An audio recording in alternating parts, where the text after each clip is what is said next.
সবাইকে একটা মেসেজ দিতে চাই। গত 2-3 দিন আগে আপনারা জানেন জাতীয়তাবাদী দলের পক্ষ থেকে এই নমিনেশন ডিক্লেয়ার হয়েছে।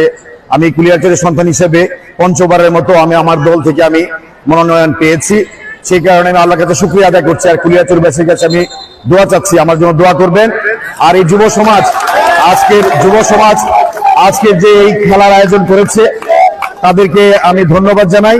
আয়োজকদেরকে অতীতেও তারা করেছে, আগামীতেও আরো ভালো টুর্নামেন্ট হোক সেই জন্য আমাদের সার্বিক সহযোগিতা থাকবে। আমি নিজে একজন খেলোয়াড় ছিলাম, ক্রীড়া সংগঠক। এখনো আমার ঢাকা ফার্স্ট ডিভিশনে একটি ক্লাব আছে, ঢাকা ইউনাইটেড স্পোর্টস ক্লাব। আমি গত 30 তারিখে আমাদের ট্রায়াল হয়েছে। আমি আফসোস করতেছিলাম, এখানে অনেকগুলো প্লেয়ার দেখলাম অনেক ভালো খেলে। বরখারচরের একটা ছেলে 10 নাম্বার জার্সি পরা আমি দেখলাম অত্যন্ত ভালো খেলে। আরো কয়েকজন প্লেয়ার দেখলাম, আমার সুযোগ হয় নাই। আমি জানতে পারলে তাদেরকে আমি আমার ক্লাবে নিতে পারতাম, ফার্স্ট ডিভিশন ক্লাবে। যাই হোক, আমি মহারাজ স্পোর্টিং ক্লাবের সাথে জড়িত। ভবিষ্যতে আমার কিশোরগঞ্জের বাড়ি এলাকার ছেলেদের জন্য আমার আহ্বান থাকবে, ফুটবল যারা খেলতে চায় তারা, আমার একটি ক্লাব আছে, সেই ক্লাবে তাদেরকে আমি খেলার সুযোগ করে দিতে চাই, যাদের পারফরমেন্স অনুযায়ী তারা খেলতে পারবে। আরেকটি যে কথা বলতে চাই, যেহেতু আমি ক্রীড়াঙ্গনের মানুষ, আল্লাহ যদি সুযোগ দেয় সামনে, অবশ্যই ক্রীড়াঙ্গনের জন্য কুলিয়ারচর, ভৈরব বা এই সারা দেশে ক্রীড়াঙ্গনের জন্য আমরা কাজ করতে চাই।